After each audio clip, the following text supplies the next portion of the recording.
여러분들이 대림절, 성탄절을 준비하는 이 기간 동안 무엇을 준비하셨습니까? 혹시 성탄절을 기다리면서 하신 준비는 어떤 것들이 있으십니까? 가정에 트리 만드셨어요? 집에? 아직 못 만드셨어요? 이번 주에 만들어 놓을 거예요? 예. 어린아이들이 있는 가정에서는 아마 뭐니 해도 선물, 산타 선물, 그렇죠? 예. 너 이번에 산타 선물 뭐 받고 싶냐? 그러면 아이들은 뭐 신이 나서 뭐 선물의 목록을 다 꼽고 아마 그럴 것입니다.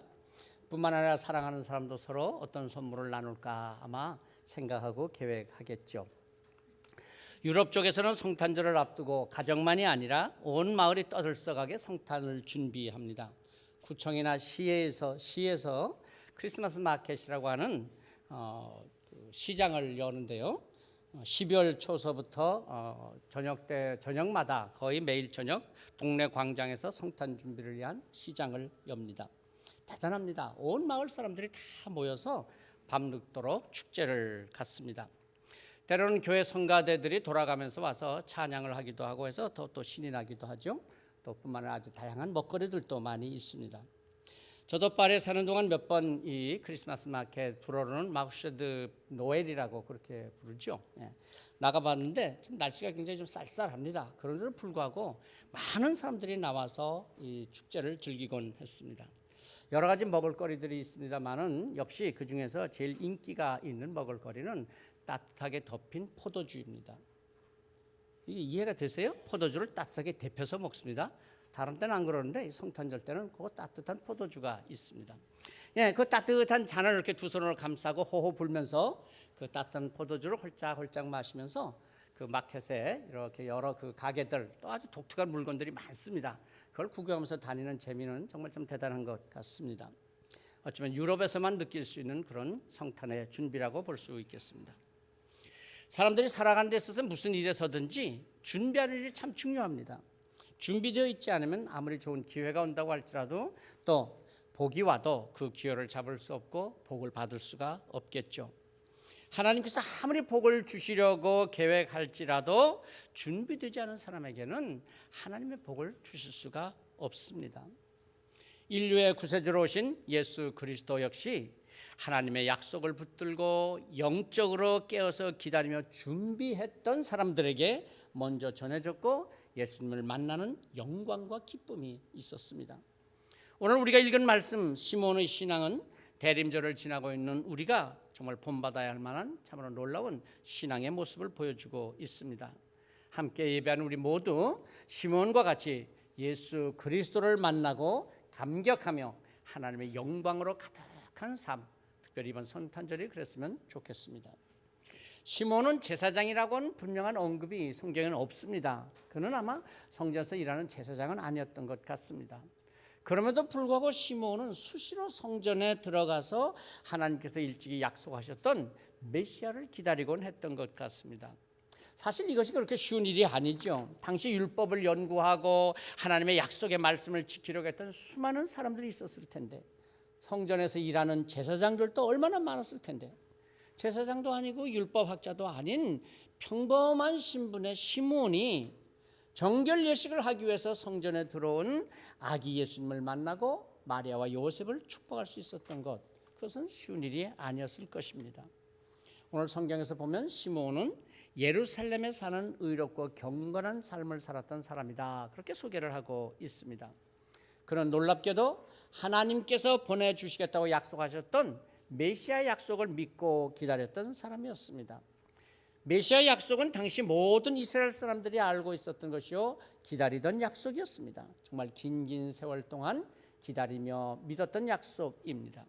그런데 정작 메시아가 오시고 기다리고 기다렸던 메시아가 오시고 만나야 할 그 순간에는 저들은 아무도 메시아를 만나지 못했습니다. 그런데 하필 시몬도 전혀 모르고 있었는데 그때 그날 그 자리 그 성전에 나아가서 아기 예수님을 만났다고 하는 것, 정말 놀라운 일 아니겠습니까? 오늘도 많은 사람들은 저마다 다 자기들의 일을 가지고 하나님께 기도하고 바랍니다. 그런데 정작 하나님께서 그 기도를 들어주시기 위해서 우리를 부르실 때 우리가 하나님 앞에 내가 여기 있습니다, 내 기도를 들어주시옵소서, 나를 축복해 주시옵소서, 그렇게 하나님 앞에 나아갈 수 있느냐? 그건 기도와 받는 것은 좀 별개 문제인 것 같습니다. 아니 다른 때는 열심히 나오기도 하고 기도도 하다가 정작 하나님께서 그 기도를 응답하시려고 부르실 때는 하나님의 부르심을 모르든지 때로는 거부하기까지 하지는 않습니까?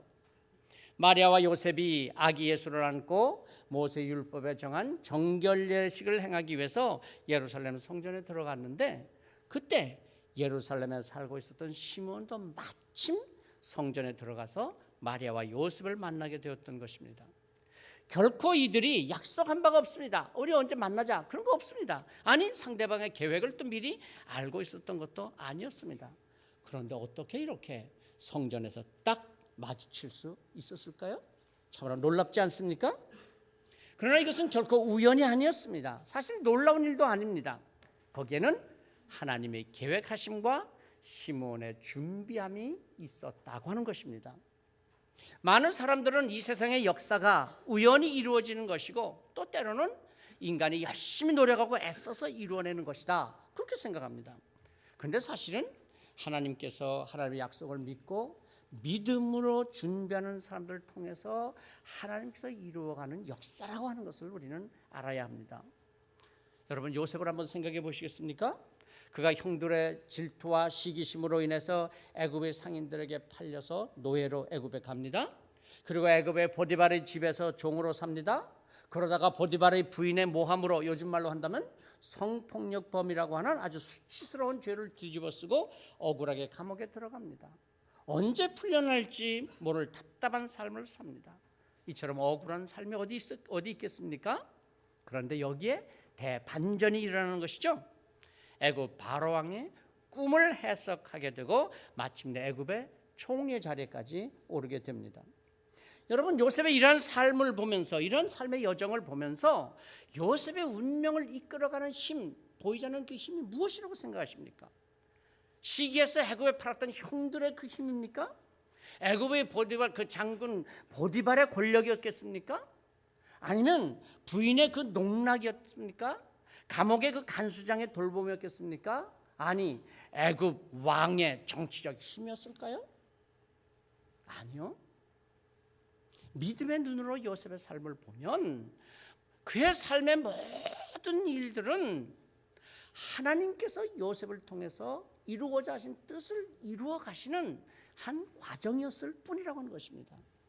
자, 요셉이 형들을 만나서 형들 앞에서 고백하는 그의 말 속에 분명하게 드러나지 않습니까? 당신들이 나를 이곳에 팔았다고 근심하지 마소서, 한탄하지 마소서. 하나님이 생명을 구원하시려고 나를 당신들보다 먼저 보내셨나이다. 형들 팔아서 내가 여와서 이 고생한 거 아니고 내가 누구 모함 받아서 억울하게 살았던 것이 아니라 하나님께서 생명을 구원하시기 위해서 나를 먼저 보내시고 준비하시고 이루어오신 역사였습니다. 이 창세기 45장 5절에서 고백하는 요셉의 고백입니다.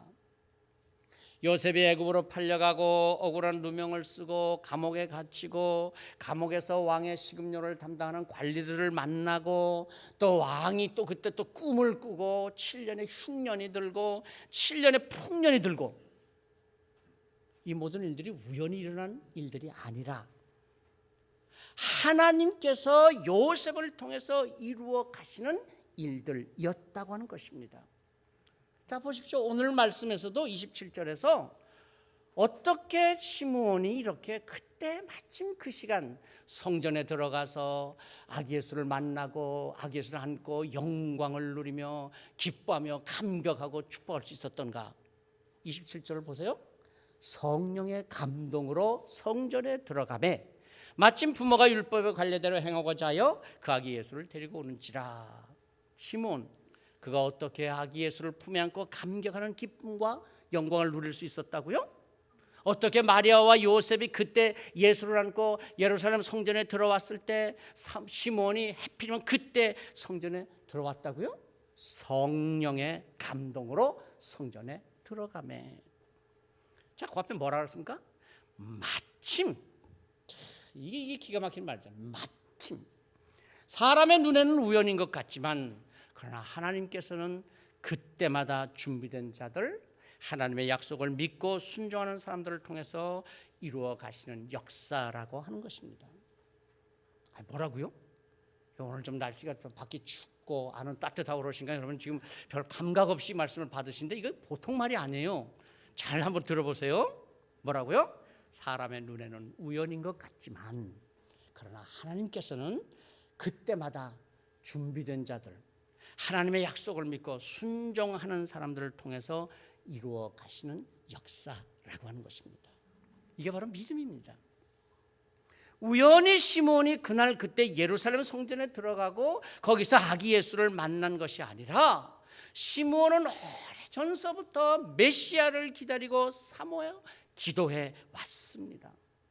그가 메시아에 대한 사모함과 기다림이 얼마나 대단했던가 하는 것을 보여주는 말씀이 26절 아닙니까? 그가 주의 그리스도를 보기 전에는 죽지 아니하리라 하는 성령의 지시를 받았다. 당시 보통 사람들의 눈으로 본다면 시몬의 이런 생각은 아주 엉뚱한 생각일 수 있습니다. 그러나 시몬이 얼마나 그리스도의 오심을 사모했던지 성령께서 내 소원이 이루어지리라, 그리스도를 보기 전에는 내가 절대로 죽지 아니하리라고 지시해 주셨다고 하는 것이죠. 시몬은 아기 예수를 품에 안고 감격하여서 하나님을 찬송합니다. 주제여, 이제는 말씀하신 대로 종을 평안히 놓아 주시는도다. 시몬의 첫 번째 성탄 찬송은 종을 평안히 놓아 주시는도다 였습니다. 하나님께서 내 소원을 이루어 주셨다. 하나님, 나는 이제 죽어도 여한이 없습니다. 지금 시몬이 몇 살인지 성경에 자세한 기록이 없습니다. 그런데 그렇게 젊은 사람은 아닐 것 같고 오히려 노년에 속할 것 같습니다. 한평생 마음에 품고 사모하며 살아왔던 그의 기도, 아기 예수 메시아를 만나야 되겠다고 하는 그 간절함, 이제 드디어 시몬은 아기 예수 그리스도를 품에 안게 되었으니 더 이상의 무슨 여한이 남아있겠습니까? 우리는 한평생 메시아를 만나는 것에 평생의 소원으로 삼았던 이 위대한 시몬의 신앙을 보게 됩니다. 한순간 바라고 있었다가 잊어버린 소원이 아닙니다. 이랬다가 저랬다가 그저 상황 따라서 바뀌는 소원이 아닙니다. 오직 한평생 계속하여 사모하고 바랐던 기도였습니다. 바울 사도는 로마서 14장 8절에서 우리가 살아도 주를 위하여 살고 죽어도 주를 위하여 죽나니 그러므로 사나 죽으나 우리가 주의 것이로다 고백하며 평생을 살지 않았습니까? 그런데 그가 한평생을 살고 마지막에 이르렀을 때 뭐라고 고백합니까? 빌립보서 3장 12절에서 이렇게 고백하죠. 오직 내가 그리스도 예수께 잡힌 바 된 것을 잡으려고 달려가노라. 표대를 향하여 그리스도 예수 안에서 하나님이 부르신 부름의 상을 위하여 달려가노라. 바울 사도는 확신에 차서 그 목표했던 예수 그리스도의 복음 전파를 향해서 달려가는 삶을 살았다고 하는 것입니다. 우리 중에 누가 정말 이렇게 살아갈 수 있는 삶이 있겠습니까? 정말 부러운 모습입니다. 그리스도께 잡힌 바 된 그것을 잡으려고 달려가는 삶, 하나님을 바라보며 하나님께서 나를 통해서 이루실 계획이 있음을 믿고 그 뜻을 향해서 달려가는 한평생의 삶이 바로 바울 사도가 그리스도를 만난 이후에 그의 삶이요, 그의 마지막 모습이 되었다고 하는 것입니다. 아기 예수님께서 이 땅에 오신 성탄절, 첫 번 성탄절 베들레헴 말구에 와서 경배했던 사람들, 저는 목자와 동방박사들이었습니다. 여러분, 많고 많은 사람들 중에 하필이면 어째 이들이 와서 경배를 했을까요? 목자들이란 당시 사회에서 아주 비천한 부류의 사람들입니다. 반면에 동방박사들이란 당시 사회에서 상당히 높은 부류의 사람들입니다. 극과 극의 사람들입니다. 왜 하필 이들이 처음으로 예수님의 탄생을 경배할 수가 있었을까요? 어떤 이들은 예수님께서 낮고 천한 사람들을 찾아오셨다 그렇게 말하면서 마치 높고 부유한 사람들은 찾아오시지 않은 것처럼 말하기도 합니다. 그렇다면 여러분, 동방박사는 뭐예요? 예수님께서 낮고 천한 자리에 오셨지만 그러나 낮은 자나 높은 자, 가난한 자나 부한 자, 모든 사람을 위해서 이 땅에 오셨습니다. 그런데 왜 어떤 사람은 예수님을 만나고 감격하고 기뻐하는가 하면 어떤 사람은 예수님을 만나지 못할까요? 그것은 하나님의 책임이 아니고 본인들의 책임이라는 것입니다. 하나님께서는 이 모든 일을 다 부르시지만은 결국 그 부르심에 거부한 것은 본인들이라고 하는 것이죠. 늘 하나님을 우러르고 하나님의 뜻이 무엇인가를 찾고 기다리는 사람에게는 결코 우연이 아니라 바로 그때 꼭 필요한 때에 하나님께서 말씀하시고 하나님께서 인도하시는 삶을 살 수가 있는 것입니다. 목자들이나 동방박사들이나 상징적인 공통점이 있지 않습니까? 모두가 다 하늘을 우러르는 사람들이었다고 하는 것입니다. 목자들이 들판에서 양을 치면서 바라볼 것이 뭐가 있었겠어요? 하늘을 바라보죠. 내일 날씨가 어떨까 알고 싶을 때 하늘을 바라보았을 것입니다. 양떼들을 잘 먹일 수 있는 또 다른 목초지가 어디 있을까? 땅을 봐가지고는 모릅니다. 하늘을 보고 어느 쪽으로 가야 할까를 정하고 그들은 걸어갔을 것입니다. 동방박사들, 그들은 하늘의 별들을 연구하는 사람들이었다고 하니까 뭐 더 말할 것도 없죠. 모두가 다 하늘을 바라보는 사람들, 그들에게 아기 예수를 영접하는 영광과 감격이 있었다고 하는 것입니다.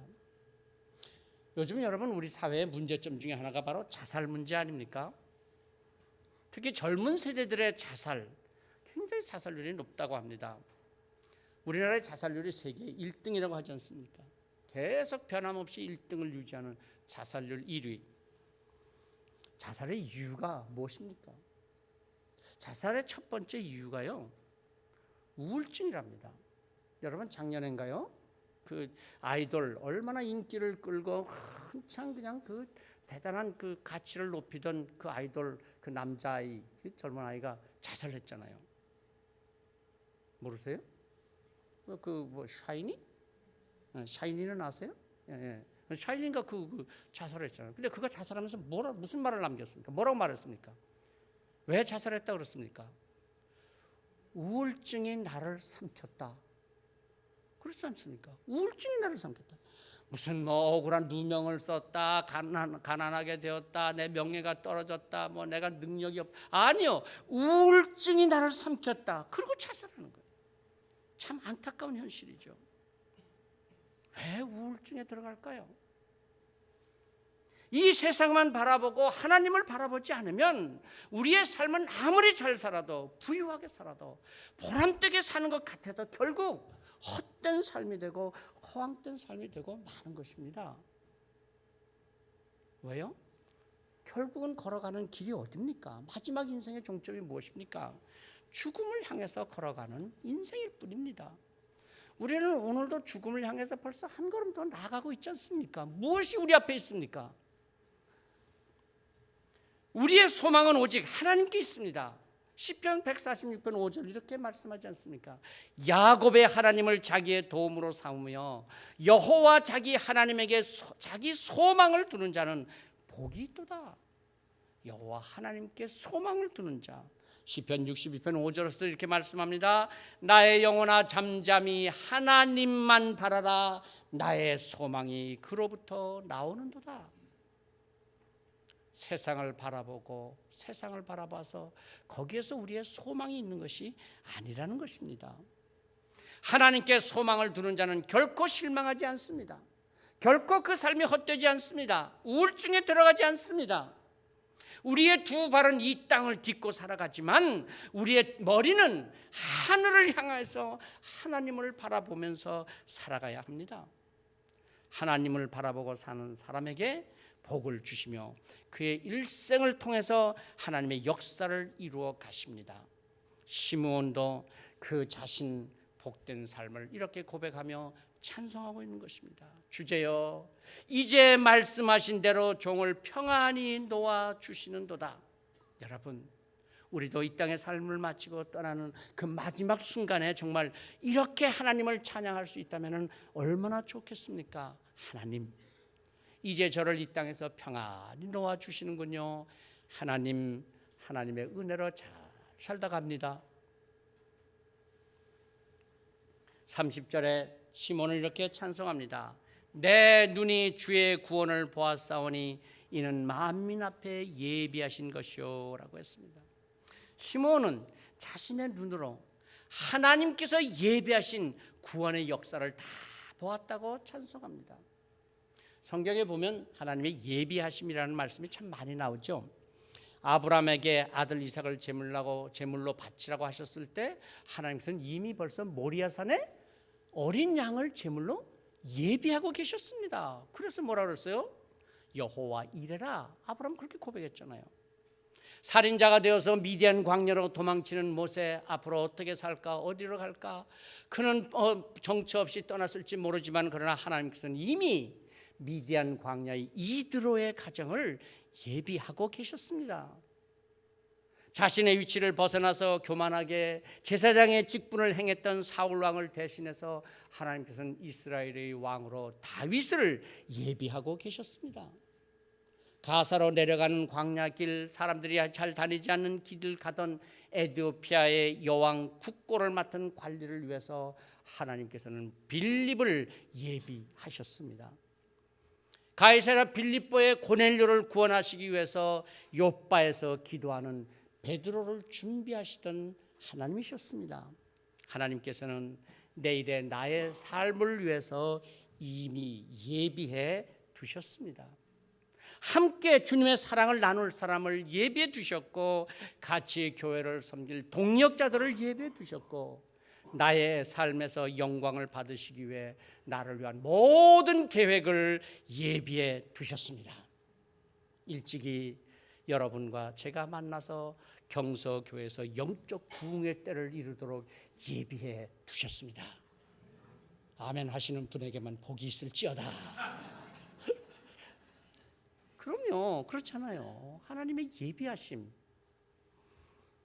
하나님의 예비하심을 결코 놓치지 말아야 합니다. 아무리 하나님께서 수천 년 전부터 예언자들을 통해서, 믿음의 사람들을 통해서 하나님의 구원의 역사를 예비하시고 축복된 삶을 예비하셨다고 할지라도 하나님의 구원의 역사를 바라보지 아니하고 세상을 향해서만 눈을 뜨고 살아가는 사람에게는 하나님의 예비하심이, 하나님의 아무리 큰 축복이 의미 없는 것이 되고 많은 것입니다. 우리가 흔히 쓰는 비유처럼 하늘에서 내리는 비는 누구에게나 똑같이 내리지만 그 빗물을 받기 위해서 그릇을 준비한 자만이 그 그릇의 크기에 따라서 물을 가득히 받을 수 있듯이, 하나님의 예비하심을 믿고 바라고 준비하는 자에게는 하나님의 축복의 빗줄기가 가득 담겨지게 되는 것입니다. 시므온은 늘 자주 성전에 들어가서 하나님의 예배진 축복의 때, 메시아를 만날 날, 주의 구원의 날을 위해서 예비하신 하나님의 축복을 기다렸던 것입니다. 똑같이 하나님을 믿고 예배드리고 똑같이 찬송을 부르면서도 남들이 받는 은혜를 받지 못하고 은혜를 구경만 하고 있다면 얼마나 안타까운 일이겠습니까?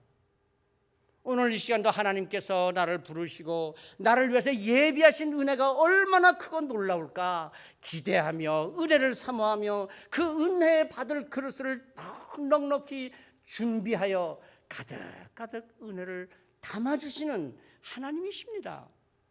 오늘도 마지못해 주의 전에 나와서 지루하게 이 시간을 보내고 있다면 하루 살아갈 은혜는 받을 수 있을까요?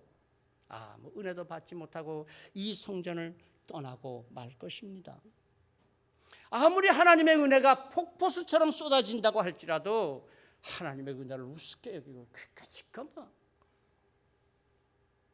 하나님의 은혜를 사모하지 않는다면 그에게는 아무 은혜도 없을 것입니다. 하나님께서 나를 위해서 예비하신 하나님의 은혜가 우리 모두에게 충만하시기를 축복합니다. 32절 말씀을 봅니다. 이방을 비추는 빛이요 주의 백성 이스라엘의 영광이니이다 라고 말합니다. 예수 그리스도의 오심은 이방을 비추는 빛이라는 것입니다. 여러분, 이 말씀이 얼마나 충격적인 말씀인가 하는 것을 생각할 수 있겠습니까? 당시 모든 유대인들은, 이스라엘 사람들은 메시아가 오셔서 비추는 빛은 오직 우리 유대인들만을 위해서, 이스라엘만을 위해서 비추는 빛이라고 생각했습니다. 그런데 오늘 시몬은 뭐라고 고백하고 찬송합니까? 이방을 비추는 빛이요. 당시 유대인들이 말하는 이방, 다른 민족들, 그런데 그 모든 인류를 위해서 오시는 빛이요 그리스도라고 찬송합니다. 놀랍지 않습니까? 어떻게 시몬이 이렇게 찬송할 수 있는 깨달음과 지혜가 있었을까요? 사람은 자기가 보는 것 이상을 보지 못합니다. 땅만 바라보는 사람은 땅만 봅니다. 고개를 들어 하늘을 보는 사람은 하늘을 볼 수 있습니다.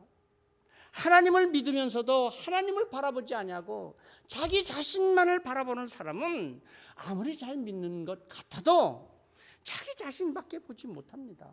그러니까 늘 실망하고 교만하고 우울증에 들어갈 수밖에 없지 않겠습니까?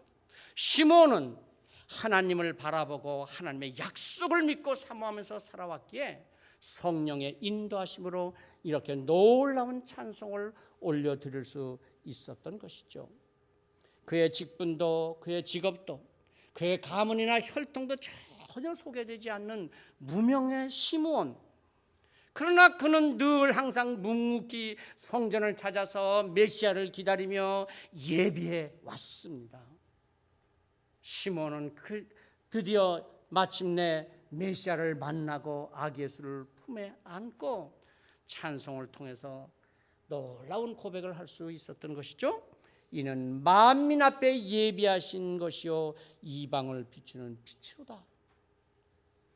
오늘 우리도 사람들이 알아주는 그렇게 대단한 유명한 신앙인은 아닐지라도 묵묵히 성전을 찾아서 주님의 오심을 기다리며 주의 말씀을 받기 위해서 준비하며 살아갈 때 하나님께서 예배하신 축복과 은혜의 삶이 될 줄로 믿습니다. 마지막으로 시므온의 찬송은 주의 백성 이스라엘의 영광이니이다 라고 마치고 있습니다. 예수 그리스도의 오심은 이스라엘의 영광이 되었습니다. 영국 사람들은 자기 나라에 셰익스피어가 있다는 것을 영광으로 여긴답니다. 프랑스 사람들은 나폴레옹이 있음을 영광으로 여깁니다. 여러분, 우리는 무엇을 나의 영광으로 여깁니까? 사실 모든 사람들은 영광을 사모하고 영광 받기를 원합니다. 제헌절에는 국회의원들이 영광을 받습니다. 3.1절에는 독립운동가들이 영광을 받습니다.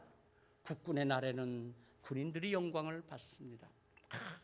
요즘은 안 합니다만 전에는 그 국군의 날 행진할 때 군인들의 모습을 보십시오. 얼마나 영광스럽습니까? 오늘 하나님을 바라보며 사는 우리는 어떤 영광을 바랍니까? 사람들이 내게 어떤 영광을 주기를 원합니까? 나를 알아주기를 바랍니까? 자녀들을 잘 되어서 영광스럽습니까? 돈을 많이 벌어서 영광스럽습니까? 모두 이 땅을 살아가는 사람들 영광을 바랍니다. 그런데 바울 사도는 이렇게 고백했습니다. 우리가 이 보배를 질그릇에 가졌으니 이는 심히 큰 능력은 하나님께 있고 우리에게 있지 아니함을 알게 하려 함이라. 고린도후서 4장 7절이죠. 질그릇과 같은 우리들이 받을 영광이 무엇이겠습니까?